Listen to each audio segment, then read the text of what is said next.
Ever wondered why New Year's resolutions fizzle out by February? Or why that gym membership card stays tucked in your wallet after the first month? The truth is, big transformations don't hinge on big actions but on tiny, consistent habits. Welcome to the realm of atomic habits, where minuscule changes lead to massive results. Today, we're diving deep into the groundbreaking ideas presented by James Clear in his best-selling book, Atomic Habits.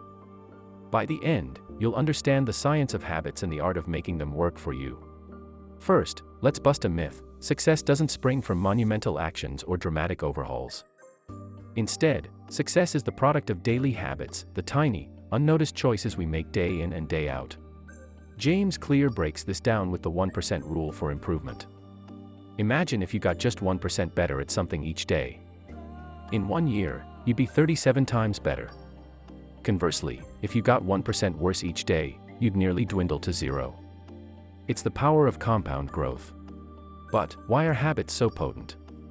Habits form the architecture of our lives. They are the routines that shape our days, influence our emotions, and dictate our actions.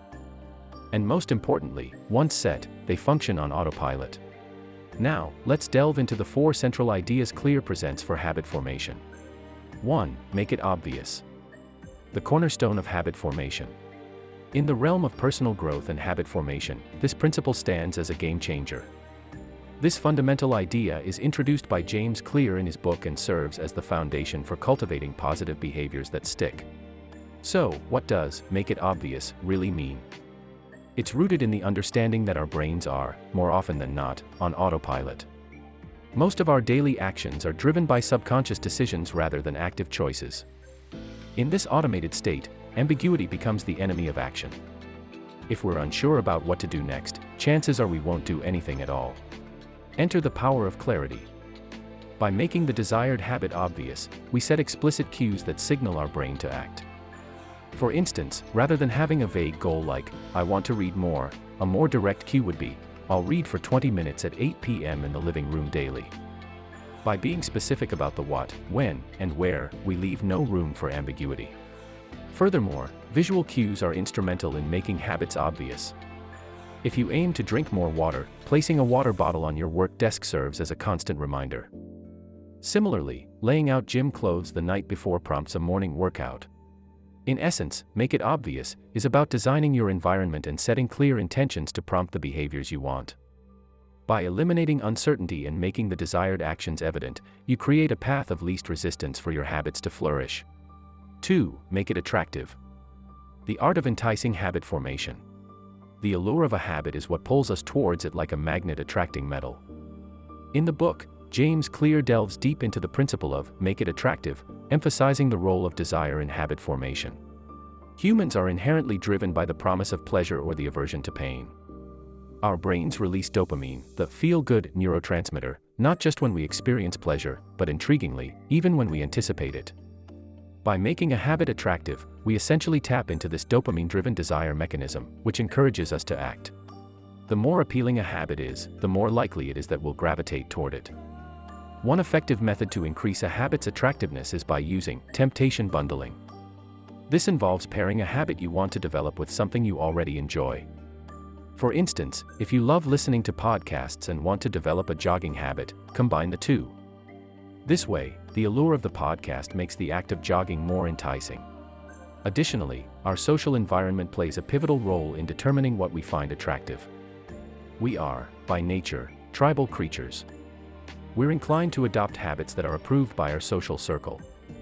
Surrounding yourself with individuals who embody the habits you aspire to can magnify their allure. In summation, Make It Attractive is about amplifying the appeal of a habit. When a behavior becomes desirable, you're not just pushing yourself towards it, you're being irresistibly pulled. 3. Make it easy. The path of least resistance to habit formation. At the heart of the book is a fundamental truth: the easier a habit is to start, the more likely we are to integrate it into our lives. In the chapter, Make It Easy, Clear underscores the importance of reducing friction and simplifying processes to encourage habit formation. Let's understand this with a simple analogy. Water flows down the path of least resistance. Similarly, our behaviors tend to gravitate towards the easiest option available. By streamlining a habit, and ensuring it requires minimal effort, we're setting ourselves up for success. An initial step in making a habit easy is to reduce the number of steps needed to perform it. If you wish to read more, keep a book by your bedside. Want to exercise in the morning? Lay out your workout clothes the night before. By preemptively eliminating obstacles, we can move seamlessly into our desired action. Additionally, Clear introduces the 2-minute rule, which is about scaling down your habits to a 2-minute version. Instead of reading for an hour, start by reading 1 page. This approach doesn't just make starting easier, it mentally reinforces the habit, making it more likely to grow over time. In essence, the "make it easy" principle is a clarion call to redesign our environment and reshape our habits into easily achievable actions. When the barrier to start is almost non-existent, habits can effortlessly take root and flourish. 4. Make it satisfying. The immediate rewards that fuel habit growth. One of the core tenets of the book is the idea that for a habit to stick, it needs to be immediately satisfying. While the long-term benefits of habits are often preached, our brains are wired for immediate rewards. This means we're more likely to repeat a behavior when we enjoy immediate positive feedback. Think about it. If you're trying to cultivate the habit of exercising daily, waiting for long-term benefits like weight loss or muscle gain might not be motivating enough. But what if, after each workout, you treated yourself to a small reward or simply took a moment to acknowledge the endorphins rushing through your body? These immediate satisfactions act as a powerful motivator. Clear emphasizes the importance of a reward system to reinforce habits. By tracking and celebrating small wins, we can create a sense of progress. Whether it's marking a calendar every day you stick to a habit, or indulging in a small treat post-activity, these affirmations can be game changers. But here's where it gets more intriguing. James Clear introduces the concept of habit stacking. This means tying a new habit to an existing one. After my morning coffee, I will meditate for 5 minutes. When one habit becomes ingrained, it paves the way for another. However, just as habits can be built, they can be unmade. But rather than focusing on stopping a bad habit, Clear advises redesigning your environment. If you're trying to cut down on screen time, keep your phone in another room. Make it harder to access, so the effort to indulge outweighs the benefit. In the world of atomic habits, it's not about overhauling your entire life in a day. It's about those marginal, 1% improvements consistently. Remember, the journey of 1,000 miles starts not just with a single step but with the intention to keep stepping, day after day. We'll wrap up with this golden nugget from Clear's treasure trove: you do not rise to the level of your goals. You fall to the level of your systems.